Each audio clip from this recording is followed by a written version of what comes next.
Hello friends, welcome to competitive exams India Telugu channel. ఈరోజు మనం ఈ వీడియోలో డిఆర్డిఓ నుంచి మనకు నోటిఫికేషన్ అయితే రిలీజ్ అవ్వడం జరిగింది ఫ్రెండ్స్. ఈ నోటిఫికేషన్ సంబంధించి కంప్లీట్ డీటెయిల్స్ అనేవి అఫీషియల్ నోటిఫికేషన్ ద్వారా మనం అయితే తెలుసుకుందాము. ఈ పర్టికులర్ నోటిఫికేషన్ ద్వారాగా జూనియర్ రీసెర్చ్ ఫెలోషిప్కి సంబంధించి వేకెన్సీస్ అనేవి ఫిలప్ చేస్తూ ఉన్నారు.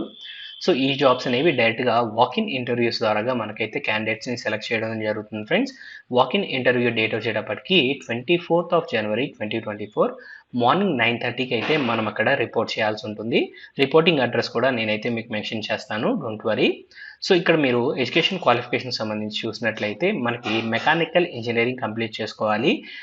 BTech mechanical engineering first class అనేది మనకి ఇక్కడ అడుగుతున్నారు ఫ్రెండ్స్. అండ్ అలానే గేట్ స్కోర్ అనేది మనకు అడుగుతూ ఉన్నారు. లేదా మనం ఎంఈ ఎంటెక్ కంప్లీట్ చేసుకున్నట్లయితే ఫస్ట్ క్లాస్లో మెకాట్రానిక్స్ నుంచి కానీ, లేదా రోబోటిక్స్ అండ్ ఆటోమేషన్కి సంబంధించి కానీ, లేదా మిషన్ డిజైన్కి సంబంధించి కానీ, లేదా సాలిడ్ మెకానిక్స్కి సంబంధించి కానీ మనం కంప్లీట్ చేసుకున్నట్లయితే అప్లై చేసుకోవచ్చు. అండ్ బీటెక్లో మనం మెకానికల్ ఇంజనీరింగ్ అనేది ఫస్ట్ క్లాస్లో పాస్ అయి ఉండాలి. అండ్ వర్క్ ఎక్స్పీరియన్స్ ఉన్నట్లయితే మనకి ప్రిఫరెన్స్ అనేది ఇవ్వడం జరుగుతుంది ఫ్రెండ్స్. సో డిజైరబుల్గా మనకి వర్క్ ఎక్స్పీరియన్స్ అనేది అడుగుతున్నారు, కానీ ఎక్స్పీరియన్స్ అనేది మ్యాండేటరీ కాదు. అండ్ నెక్స్ట్ మనం మూవ్ ఆన్ అయినట్లయితే ఈ జాబ్కి మనం ఇంటర్వ్యూ అటెండ్ అవ్వాలని చెప్పాం కదా, వాకిన్ ఇంటర్వ్యూస్.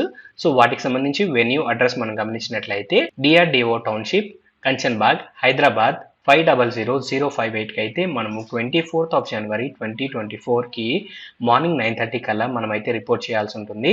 వెళ్ళేటప్పుడు మన ఒరిజినల్ సర్టిఫికేట్స్ అండ్ అలానే వాటికి సంబంధించి జిరాక్స్ కాపీస్ అనేవి మనం తీసుకువెళ్లాల్సి ఉంటుంది ఫ్రెండ్స్. అండ్ అలానే మన రీసెంట్ పాస్పోర్ట్ సైజ్ ఫోటోగ్రాఫ్స్ అనేవి మనం తీసుకొని వెళ్లాల్సి ఉంటుంది. జిరాక్స్ కాపీస్ పైన మనమైతే సెల్ఫ్ అటెస్ట్ చేయాల్సి ఉంటుంది ఫ్రెండ్స్. సో ప్రతి జిరాక్స్ కాపీ పైన మనమైతే సిగ్నేచర్ చేయాల్సి ఉంటుంది. మనం వెన్యూకి వెళ్ళేటప్పుడు మనం అప్లికేషన్ ఫామ్ అనేది ఫిలప్ చేసుకొని వెళ్లాల్సి ఉంటుంది. సో అప్లికేషన్ ఫామ్ అనేది మనకి అఫీషియల్ వెబ్సైట్లో అవైలబుల్గా ఉంది. అఫీషియల్ వెబ్సైట్ వచ్చేటప్పటికి www.drdO.gov.in వెళ్ళి మనమైతే ఇక్కడ వాట్స్ న్యూస్ పైన మనం క్లిక్ చేసినట్లయితే ఈ నోటిఫికేషన్ సంబంధించి లింక్ కనిపిస్తుంది. అక్కడ మనం అప్లికేషన్ అనేది డౌన్లోడ్ చేసుకోవచ్చు. అండ్ అలానే ఈ నోటిఫికేషన్ చివరిలో అప్లికేషన్ ఫార్మేట్ అనేది మనకు ప్రొవైడ్ చేయడం జరిగింది ఫ్రెండ్స్. అండ్ అలానే ఇక్కడ మీరు గమనించినట్లయితే వెళ్ళిన క్యాండిడేట్స్కి ఇక్కడ గేట్ స్కోర్ ద్వారా క్యాండిడేట్స్ని షార్ట్ లిస్ట్ చేసి ఇంటర్వ్యూ అనేది కండక్ట్ చేయడం జరుగుతుంది. వన్స్ మనము సెలెక్ట్ అయినట్లయితే మనకి పర్ మంత్ 37,000 రూపీస్ మనకైతే ఇక్కడ పర్ మంత్ శాలరీ అనేది ఇస్తారు. అండ్ అలానే ఇక్కడ మీరు గమనించాల్సింది ఏంటి అన్నట్లయితే ఈ జాబ్స్ అనేవి టెంపరీ బేసిస్ పైన రిక్రూట్ చేసుకోవడం జరుగుతుంది ఫ్రెండ్స్.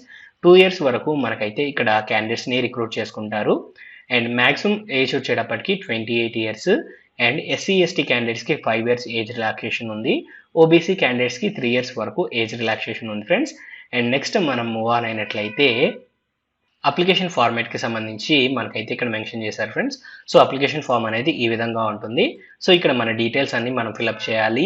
మన name, father name and age, category and అలానే మన ఎడ్యుకేషన్ క్వాలిఫికేషన్ సంబంధించి ఇన్ కేస్ మీకు ఎక్స్పీరియన్స్ ఉన్నట్లయితే ఎక్స్పీరియన్స్ సంబంధించి డీటెయిల్స్ అన్ని ఫిలప్ చేసి ఈ అప్లికేషన్ ఫామ్తో పాటుగా ఒరిజినల్ సర్టిఫికేట్స్ అండ్ అలానే వాటికి సంబంధించి జిరాక్స్ కాపీస్ అనేవి మనం తీసుకొని మనం ఇంటర్వ్యూకి అయితే అటెండ్ అవ్వాల్సి ఉంటుంది. ఈ పర్టికులర్ నోటిఫికేషన్ సంబంధించి కంప్లీట్ డీటెయిల్స్ అనేవి మీకు అందాయని ఆశిస్తున్నాం ఫ్రెండ్స్. ఈ వీడియో కనుక మీకు నచ్చినట్లయితే please like, share and subscribe to our channel. Thank you.